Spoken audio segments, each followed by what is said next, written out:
Halo semuanya, Assalamualaikum warahmatullahi wabarakatuh. Perkenalkan, nama saya Yusisa Fitri, NIM saya 2213479 dari jurusan Bimbingan dan Konseling Islam, Fakultas Dakwah Universitas Islam Sultan Maulana Hasanuddin Banten. Di sini saya akan membuat learning journal pada mata kuliah Public Speaking yang membahas tentang perbedaan dan persamaan ceramah dan motivasi serta praktik menyusun pesan atau bahasa motivasi persuasi. Teman-teman, persamaan ceramah dan motivasi.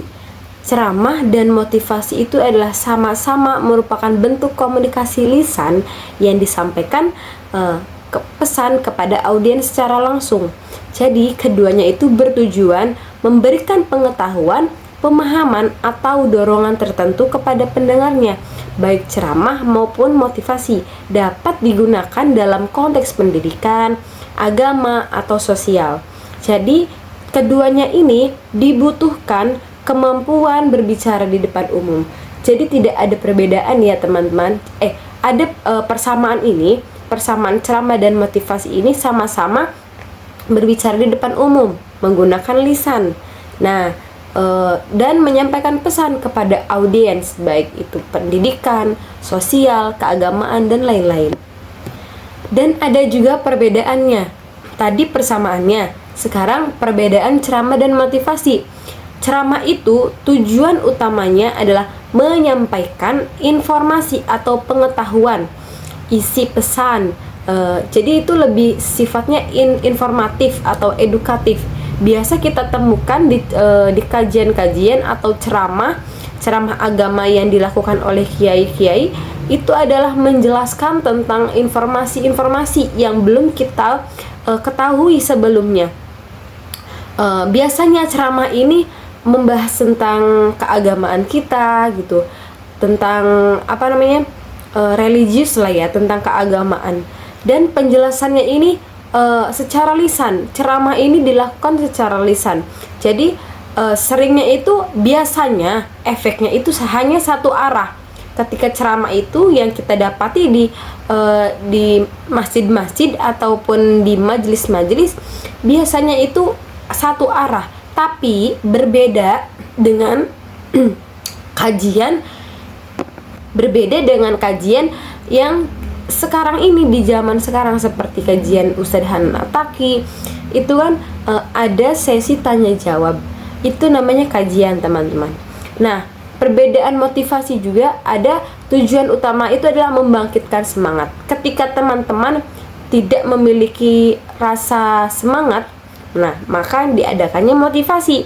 Motivasi ini adalah mendorong perubahan sikap atau tindakan kita sebagai audiens yang mendengar motivasi. Isi pesannya itu bersifat membangkitkan. Nah, sudah tahu ya teman-teman sampai sini perbedaan ceramah dan motivasi. Ceramah itu adalah memberikan atau menyampaikan informasi, pengetahuan religius, tetapi motivasi adalah membangkitkan semangat, mendorongkan kita ini untuk perubahan sikap atau tindakan. Nah, bisa jadi kalau motivasi ini adalah berinteraksinya itu dua arah dan menggunakan kisah. Misalkan saya dan teman saya memberikan motivasi kepada teman saya ketika saya malas belajar. Nah, dan ada timbal baliknya, ada feedback dua arah ini. Teman saya juga menyampaikan motivasi kepada saya ketika saya malas belajar, dan saya memberikan motivasi kepada teman saya yang sedang putus cinta, seperti itu. Nah, efeknya teman-teman, efek pada audiens ini adalah meningkatkan motivasi, meningkatkan semangat hidup atau keinginan kita yang tadinya tidak berkeinginan belajar, jadi semangat untuk belajar ketika kita mendapatkan motivasi. Contoh dari motivasi adalah seminar. Sudah banyak ya kita temukan di kampus kita ataupun di luar kampus. Banyak sekali seminar-seminar yang mengadakan motivasi agar kita semangat dalam menjalani kehidupan selanjutnya, ataupun motivasi penggalian diri, pengembangan diri. Seperti itu teman-teman. Nah teman-teman, menyusun pesan atau bahasa ceramah. Yang pertama itu menciptakan suasana yang efektif dan efisien. Jadi teman-teman, sebisa mungkin kita buat ceramah kita itu adalah yang efektif, yang efisien, jangan yang bertele-tele. Itu tidak disukai oleh audiens teman-teman. Jangan di ceramah, di public speaking lain pun itu tidak disukai oleh para pendengar kita. Nah, menggunakan bahasa ataupun memahami berbagai metode. Jadi jangan stuck di satu metode saja teman-teman. Kita harus bisa menyampaikan materi kita itu dengan berbagai macam metode. Dan juga kita sebagai penceramah harus kreatif. Jangan membosankan. Tidak membosankan karena di dalam penyampaian ini terdapat inovasi-inovasi ketika kita menyampaikan materi. Nah teman-teman, di zaman sekarang ini kita harus bisa memanfaatkan teknologi dengan tujuan kita ataupun para audiens itu mendengar atau mempermudah penyampaian pesan kita kepada audiens agar audiens itu lebih cepat dimengerti apa yang kita sampaikan. Nah teman-teman, tadi sudah membahas tentang menyusun pesan bahasa ceramah. Sekarang menyusun pesan bahasan motivasi. Yang pertama itu fair appeal. Jadi teman-teman, metode penyusunan ini adalah pesan dengan menimbulkan ketakutan pada halayak. Jadi kita harus bisa memberikan motivasi. Gimana ya? Penyampaian kita memberikan motivasi itu ke depannya seperti apa?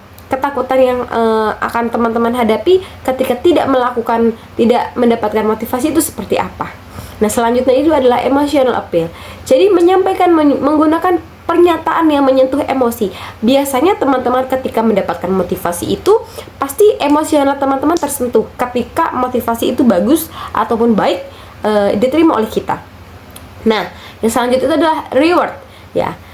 Teman-teman menjanjikan audiens itu dengan sesuatu yang menguntungkan. Jadi misalkan teman-teman memberikan motivasi tentang belajar.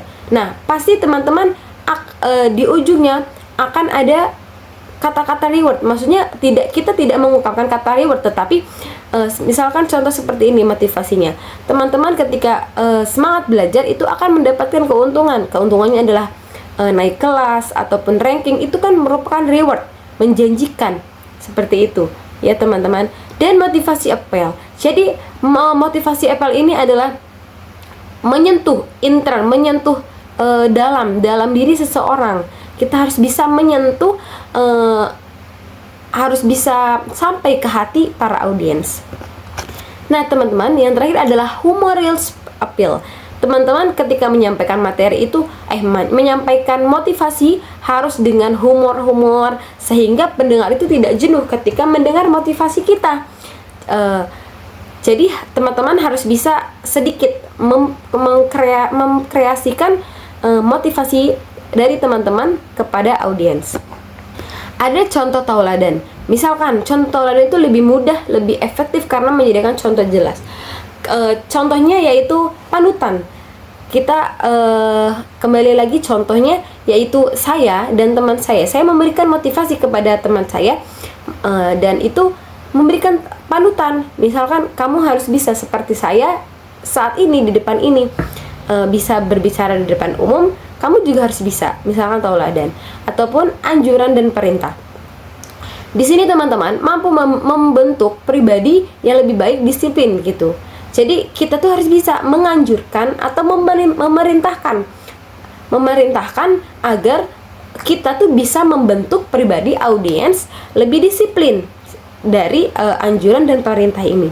Selanjutnya adalah pujian. Berikan kata-kata yang bersifat subjektif atau mampu memotivasi seseorang.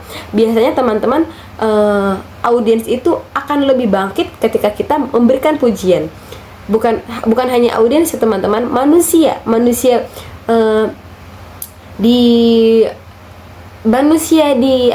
kebanyakan manusia ketika kita memberikan pujian, maka emosional manusia tersendiri itu akan bangkit. Selanjutnya adalah memberikan hadiah. Teman-teman bisa memberikan hadiah ketika ingin memberikan suatu motivasi. Mungkin cukup sekian dari saya, kurang lebihnya mohon maaf. Wassalamualaikum warahmatullahi wabarakatuh.